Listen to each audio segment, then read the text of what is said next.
Hey, Imago. So yesterday during our service, there were some connectivity issues with the internet. And so the pastor's whole team, we wanted to take a moment and to kind of re-record the aspects of the service to the best that we can that were missed in yesterday's service online.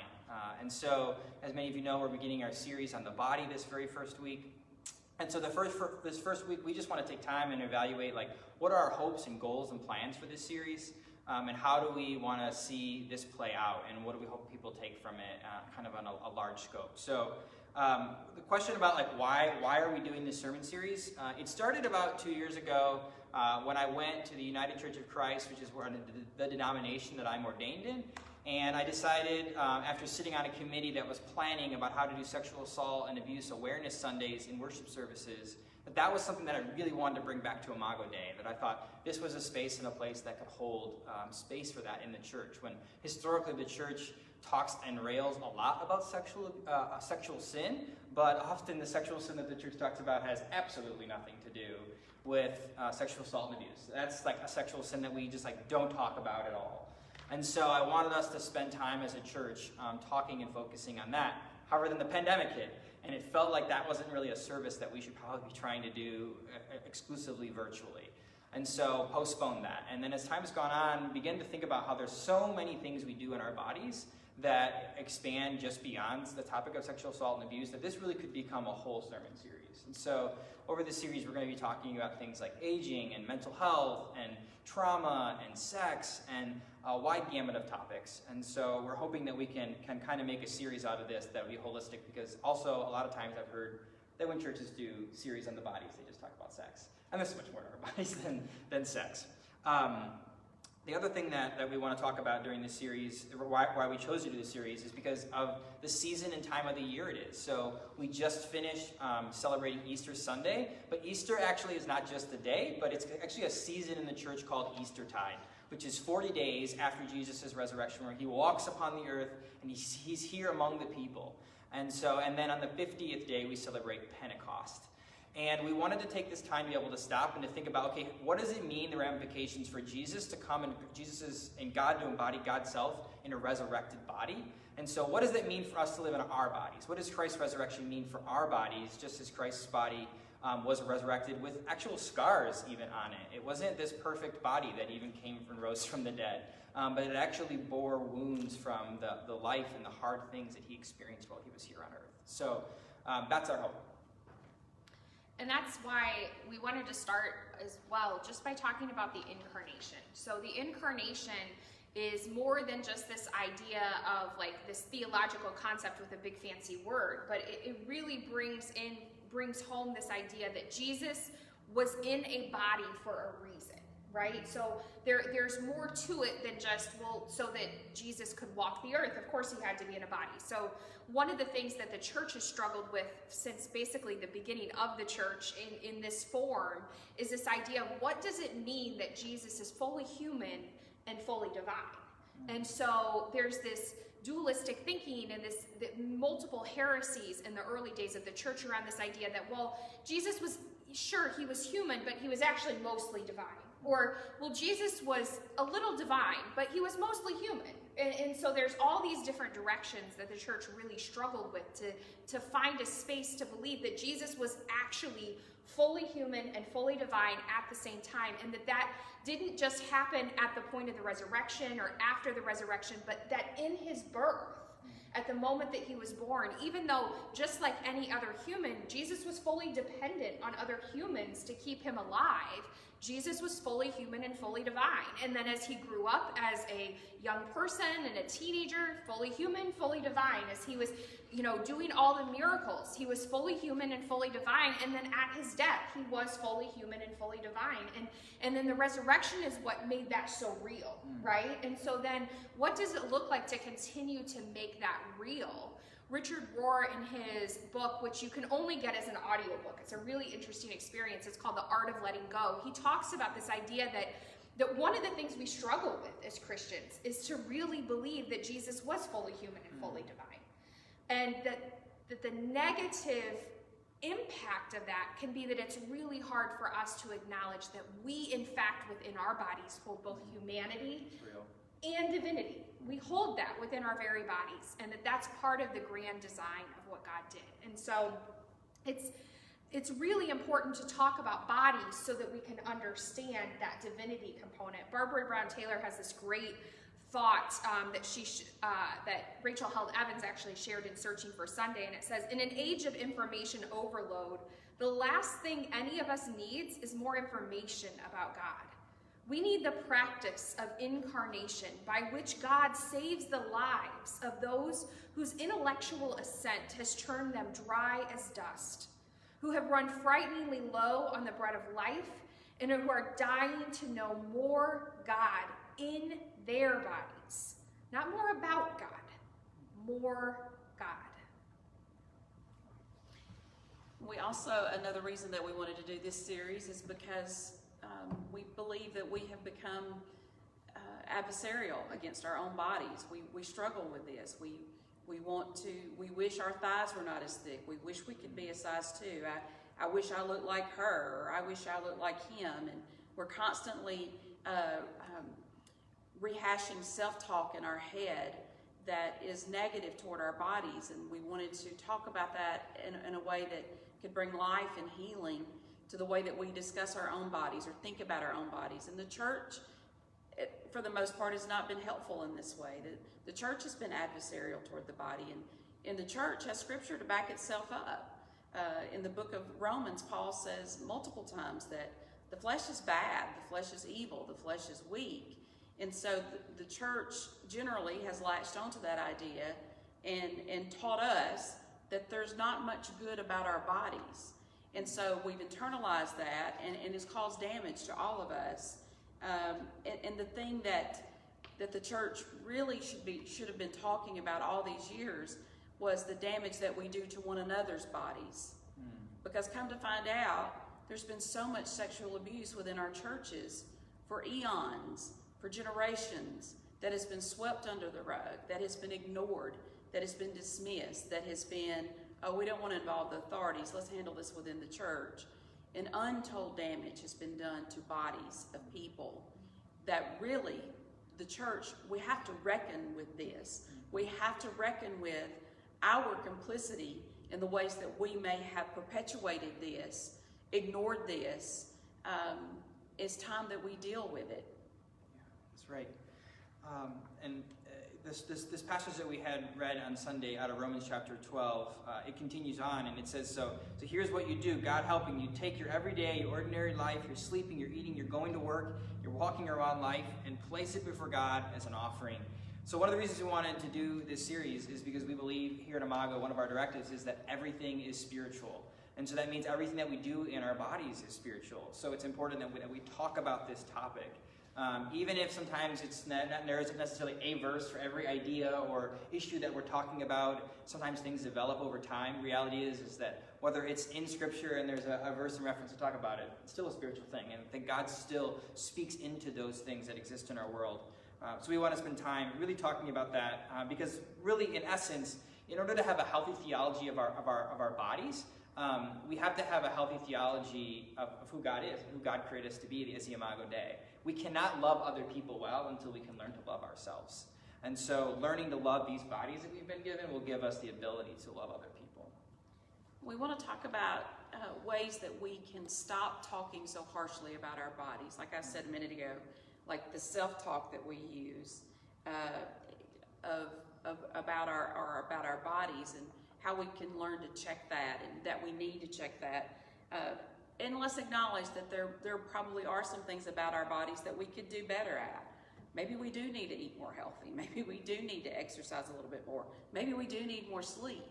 And let's be honest about that without speaking so harshly about ourselves, about our bodies. And we have to remember that there are good things about our bodies, and let's look to that too. Like, this body has birthed 4 children. This body has breastfed 4 kids. This body was in a car wreck at the age of 15. I was hit by a log truck and didn't have a seatbelt on. It was in a hatchback car. It was in the backseat of the car when the car landed. This body's been through a lot. This body has been sexually abused and assaulted. This body has seen a lot. This body has been misused by myself, by my own self, and by others And chances are, that's your story too. So we want to work through that and talk about that and give one another the space to think about these ways that we've misused our own bodies and the ways that other people have misused our bodies. And part of that starts with how we talk about our bodies, Yes. right? And so for so often we've had these ideas ingrained that we, a body is an it. It's a separate entity, and like Paul, it's evil, it's bad, and so we don't even realize that these things are working on us. But that's why I really appreciated Jen Hatmaker in Fierce, Free, and Full of Fire. She had this great essay about her body, and she talked about how it's important to think of our body as a pronoun, a her or a him or a they, instead of an it, right? So it's when we think of our body as an it, we have this kind of feeling where it's separate from us. And so I can be mean to my body and not realize that I'm actually being mean to myself, because myself is inhabited in this body. Now I love it because Jen's a 3 and I'm a 3, and she very much did that kind of like, look at all the things my body can do, right? Like, look at all the things but that's a slippery slope sometimes. We have to be really careful with that kind of thinking, because that thinking a lot of times can lead to ableism. It can lead to this idea that our bodies are only as valuable as what they're able to do. And so at one point, my body did a marathon. I'm not going to say run a marathon, because I walked quite a bit of it, but I finished a marathon, right? And it can be really easy for me to get down on myself because I'm not doing that right now. And so that's why I love Carrie Egan, who's a hospice chaplain. She wrote this really great book called On Living, and she shares some of the stories of the people that she worked with throughout her time. One of the stories that she shares is about a woman who desperately wants to eat cake. And so hospice chaplaincy, she's at the end of her life, right? And her family has her on this really strict diet because forever they've blamed her weight for her health problems. And so now here she is at the end of life, and they don't even want to give her the freedom to eat the food that she wants to eat. And it's continuing that. And she said, when people are at the end of their life, they really appreciate the gift of a body. They don't sit there and talk about how, I wish I would have done this with my body, or I wish I would have done that. They just want to have a body a little bit longer, because a body is where you can be in relationship with people in physical, real ways, and she really wanted that. And so that's why I'm really grateful. Rose Lang, who is one of our Imagoans, suggested this book to me. It's called The Body is Not an Apology, The Power of Radical Self-Love. And it's a really powerful book with so much to it. We could do an entire sermon series just straight from this book. But my favorite thought was around this idea of the liberation that comes when we actually have this radical self-love towards our bodies. And so going even beyond, right? Love is not dependent on what people do for us. Love is like a choice, right? And so what does it look like to choose to love our bodies the way they are, without trying to create this system like, well, I'll love my body if, or I'll love my body when. But as we move through this series and we recognize all the things that are wrapped up in these bodies, right, that we would have the opportunity to have this kind of love for our bodies and stop apologizing for them. You mentioned Rose Lang recommending that book, and this week Rose Lang was writing an article on the Imago Voices blog page in regards to this very topic. So we hope that you folks read that and engage that. It's really rich material about body image and having a good self-body image. So the passage that we heard read yesterday morning continues, and it says, embracing what God does for you is the best thing you can do for him. Don't become so well adjusted to your culture that you fit into it without even thinking. Instead, fix your attention on God. You'll be changed from the inside out. Readily recognize what he wants from you and quickly respond to it. Unlike the culture around you, always dragging you down to its level of immaturity, God brings the best out of you and develops well-informed maturity in you. So this passage was one that during the scripture discussion came up for Libby, like that this had been misused in ways that were like, don't be like everyone else. And so the interesting thing about putting this in tension is that in reality, the culture around us has told us that the ideal body type is different. Like what they've said about what the ideal body type has changed over time. And a lot of times there's a deep intersection between ideal body type and class, right? And so typically the people who have more money are the people who are able to have the ideal body type. So in today's world, the ideal body type is, slim and muscular and strong and but that's because you can afford healthier foods and you have access to those things, and you can go to 4 different grocery stores when they're out of strawberries, which just might be a personal experience from my life this weekend. And you can belong to a gym or have a trainer. I mean, those are things that you have more access to. But the reality is that body type, was not the ideal body type for long. It used to be that if you were, a fuller figured woman, that was actually the ideal body type, because that meant that you had access to food, right? And so you were able to eat well, and so you had a fuller figure. And so it's a really interesting thing to think about, that for both men and women, the ideal body type has changed. Since the beginning of time, there's really rich history around that and the reasons for it. But this is one of those times where I think we get to kind of do that internal work of talking to God and saying, okay, God, this is the body that I have. I was never going to be a size 2 or a size 0. And when I was in high school, that was really hard for me, because I had friends who were, and that was just never going to be the body type that I had. And so what does it mean for us to recognize that bodies are different? And if we can't accept that bodies are different, no wonder we struggle so much to deal with all the other differences, right? We can't even accept the things that you can see that clearly some bodies more easily are going to be thinner or taller. I mean, things that are completely outside of our control. And so what does it look like to be a body, that wants to celebrate all the bodies? All the bodies, just as they are. When we talk about the worldly culture, which I think is what we were probably taught as kids, the worldly culture around us, but there's also a church culture that we in this series would like to check. We were taught that when Timothy in verse 8, Paul says in 1 Timothy 2:9, when he says for women to dress modestly, I was taught in a conservative Southern Baptist church that meant that I had to always be covered up to here. My blouse couldn't be loose, so a guy could look down my shirt and see my boobs. Oh, the horror. Or my pants can't be too tight, or my skirt can't be too short, because I am responsible for my brother's response to my body. When that is not scriptural at all. I am responsible for me. And we want to check that purity culture thing that says that I can cause you to stumble because my shirt was too low. The word modest there doesn't even mean what we were taught to mean. And I would love to go back in time to those Southern Baptist preachers that said, this is what this word modest means, and ask them, okay, now explain to me how you got that. Because here's a secret and the truth all wrapped in one. It does not mean that. It means excessiveness. It means to be humble. Because these were, the people that Paul was talking to were wealthy women who had the means to carry the Coach bag and the Pandora bracelet and the Louis Vuitton. And the Louis Vuittons and the Gucci shoes and et cetera, and Paul is saying, hey, ladies, why don't you leave that at home when you meet together as a gathering? Because we want women that are more meager means to feel comfortable, to feel welcome, and your showing off your wealth makes people of meager means feel uncomfortable. So it's a way of making someone feel more welcome and invited into our space. It's not about covering up my breast.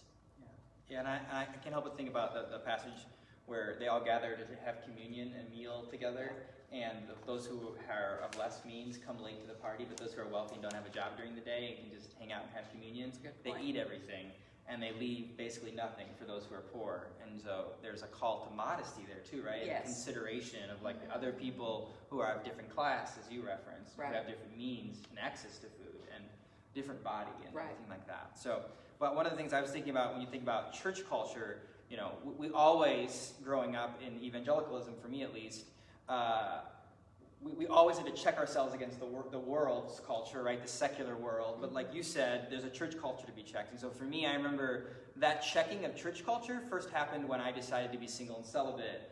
and I did that for 5 years, and I never was made to feel accepted as single.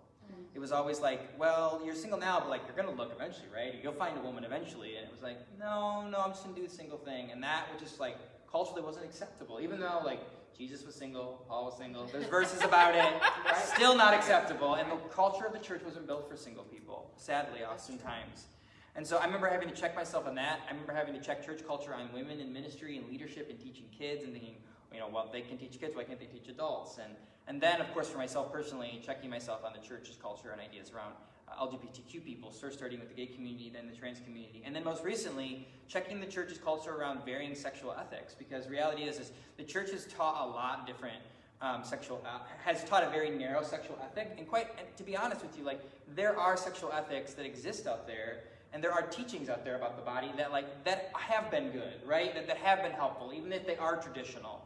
But reality is even though they have been traditional, maybe they didn't include everybody. They didn't think about everybody. And so there are some people, even here at Imago, that there are things maybe you learned in evangelicalism or within whatever faith tradition you bring to this church that maybe you'll feel throughout this series like, oh, like, are you attacking my belief? Like, because, like, you're offering a different alternative?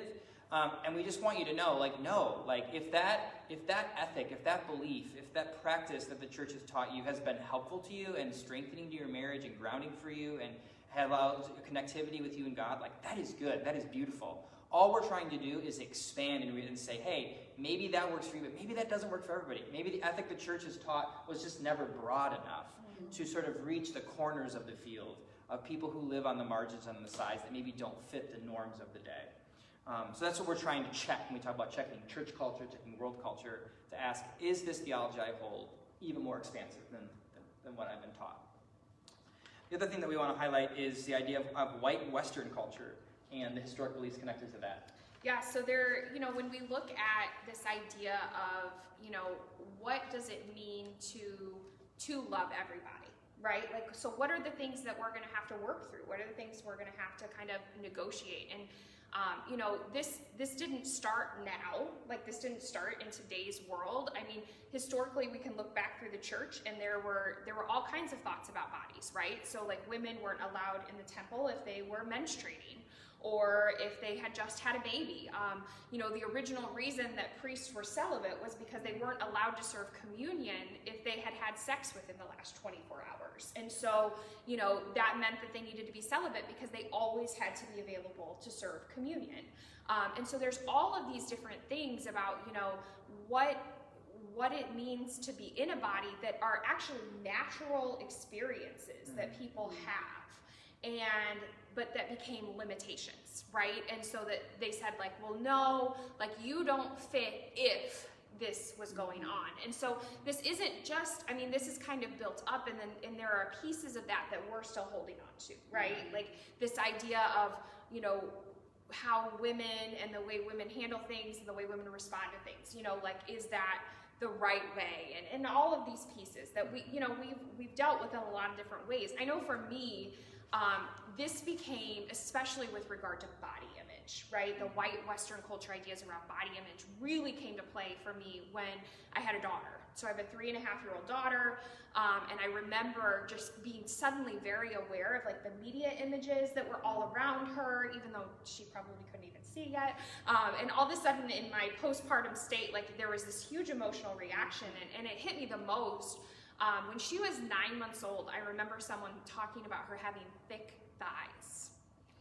And I remember thinking, what is wrong with you? What is wrong with you? Like, she's 9 months old. She's a breastfed baby. She's a healthy baby. There's nothing wrong with her. And, I have thick thighs. She may end up with thick thighs, and there's nothing wrong with thick thighs. In fact, there's lots of people who actually find that incredibly attractive. And like, how sad is it that there is this, like, idea placed on her so that before she could even, she's learning language at this stage, right? So like, with my background in speech language pathology, she's hearing things and forming ideas. And so from that early on, it's totally acceptable to talk about her body as an object, right? Her body's an object, right? And we can objectively assess looking at her and place labels upon it. And so I really pushed back against that, which meant then I had to start deconstructing the things that were internalized for me that I say about my own body. And so that's why I love, there's, movements right now like health at every size and intuitive eating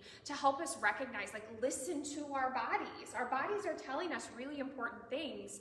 And some bodies need more food than others. Like, there isn't some perfect system for everyone. And it doesn't mean that we shouldn't be listening to our bodies as well. Like, I know that there are certain foods that when I put them in my body, I am not going to feel well. Sure. And I still like them.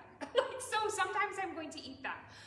But how do we create space to really allow people to have agency over their own bodies and to believe that their bodies are good, right? That God created these bodies and they're good, and to take that and then build from that in such a way that says, hey, like, there is no ideal.